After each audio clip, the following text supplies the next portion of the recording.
ഇന്ന് ഞാൻ വളരെ ചെറിയ വീഡിയോ ആണ് ചെയ്യാൻ പോകുന്നത്. സപ്പോസ് ഞാനൊരു ഹൈപ്പോത്തറ്റിക്കൽ സിറ്റുവേഷനാണ്. സപ്പോസ് നിങ്ങളുടെ മകനോ മകളോ US പഠിക്കാൻ പോകുന്നു. പല പേരൻസിനുമുള്ള ആശങ്ക, പുറത്തുപോയി പഠിക്കുമ്പോൾ അതിൻ്റെ ചെലവ് അത് ശരിക്കും വർത്ത് എന്നുള്ളൊരു ചോദ്യം പലപ്പോഴും ഞങ്ങൾ കൺഫ്രണ്ട് ചെയ്യാറുണ്ട്. അപ്പോൾ അതിനുള്ള ഉത്തരമാണ് ഈ ഒരു ഹൈപ്പോത്തറ്റിക്കൽ സിറ്റുവേഷൻ.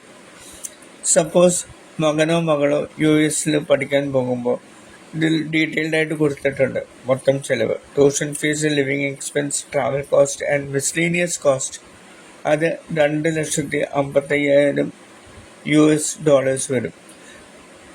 ആ കാൻഡിഡേറ്റ് അവിടെ പഠനത്തിന് ശേഷം അവിടെ തന്നെ ജോലി കിട്ടുന്നു എന്ന് വിചാരിക്കുക.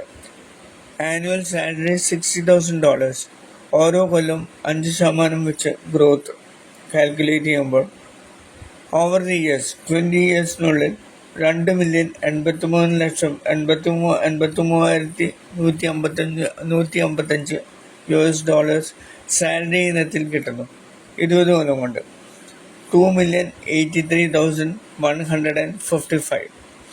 നമ്മളൊരു കാര്യം ഓർക്കണം, ഇന്ന് dollar Indian rupee exchange rate ഇന്നത്തെ റേറ്റ് വെച്ച് 88 രൂപയാണ്. അത് മാത്രവുമല്ല, ഓരോ ഡോളർ അവിടെ സ്പെൻഡ് ചെയ്യുമ്പോൾ അതിൻ്റെ പൊട്ടൻഷ്യൽ റിട്ടേൺ $7.17.